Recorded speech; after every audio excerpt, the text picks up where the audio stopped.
അതിവിശുദ്ധമായ പ്രായശ്ചിത്ത ബലിക്കുള്ള നിയമമാണിത്. ദഹനബലിക്കുള്ള മൃഗത്തെ കൊല്ലുന്ന സ്ഥലത്ത് വെച്ച് തന്നെ പ്രായശ്ചിത്ത ബലിക്കുള്ള മൃഗത്തെയും കൊല്ലണം. അതിൻ്റെ രക്തം ബലിപീഠത്തിന് ചുറ്റും തളിക്കണം.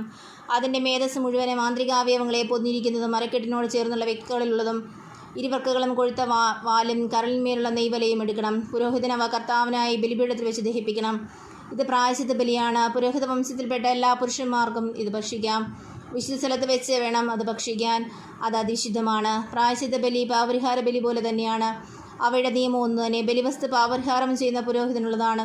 ആർക്കെങ്കിലും വേണ്ടി ദഹനബലിയായി അർപ്പിക്കുന്ന മൃഗത്തിൻ്റെ തുകൽ ബലിയർപ്പിക്കുന്ന പുരോഹിതനുള്ളതാണ്. അടുപ്പിലോ ഉരുളിയിലോ വറചട്ടിയിലോ പാകപ്പെടുത്തി ധാന്യബലി വസ്തുക്കളെല്ലാം ബലിയർപ്പിക്കുന്ന പുരോഹിതനുള്ളതാണ്. എണ്ണ ചേർത്തതും ചേർക്കാത്തതുമായ എല്ലാ ധാന്യബലി വസ്തുക്കളും അഹറോൻ്റെ പുത്രന്മാർക്കെല്ലാവർക്കും ഒന്നുപോലെ അവകാശപ്പെട്ടതാണ്. സമാധാന ബലി. കർത്താവിന് സമർപ്പിക്കുന്ന സമാധാന ബലിയുടെ നിയമം ഇതാണ്. കൃതജ്ഞതാ പ്രകാശനത്തിന് വേണ്ടിയാണ് ഒരുവൻ അത് അർപ്പിക്കുന്നതെങ്കിൽ എണ്ണ ചേർത്ത പുളിപ്പില്ലാത്ത അപ്പവും എണ്ണ പുരട്ടിയ പുളിപ്പില്ലാത്ത അടയും നേരിയ മാവിൽ എണ്ണ ചേർത്ത് കുഴച്ച് ചുട്ട അപ്പവുമാണ് കൃതജ്ഞതാ ബലിയോട് ചേർത്ത് സമർപ്പിക്കേണ്ടത്. കൃതജ്ഞതാ പ്രകാശമുള്ള സമാധാന ബലിയോടുകൂടി പുളിപ്പുള്ള അപ്പവും കാഴ്ചയർപ്പിക്കണം. ഓരോ ബലിയർപ്പണത്തിനും കർത്താവിന് കാഴ്ചയെ ഓരോ അപ്പം നൽകണം. അത് സമാധാന ബലിമൃഗത്തിൻ്റെ രക്തം തളിക്കുന്ന പുരോഹിതനുള്ളതാണ്. കൃതജ്ഞതാ പ്രകാശത്തിനുള്ള സമാധാന ബലിമൃഗത്തിൻ്റെ മാംസം ബലിയർപ്പിക്കുന്ന ദിവസം തന്നെ ഭക്ഷിക്കണം.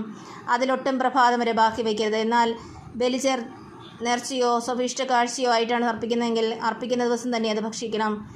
അവശേഷിക്കുന്നത് പിറ്റേ ദിവസം ഭക്ഷിക്കാം. ബലിമൃഗത്തിൻ്റെ മാംസം 3-ാം ദിവസവും അവശേഷിക്കുന്നുവെങ്കിൽ അത് അഗ്നിയിൽ ദഹിപ്പിക്കണം. സമാധാന ബലിയുടെ മാംസം 3-ാം ദിവസം ഭക്ഷിക്കുകയാണെങ്കിൽ ബലി സ്വീകരിക്കപ്പെടുകയില്ല. സമർപ്പകന് അതിന് ഫലം ലഭിക്കുകയുമില്ല.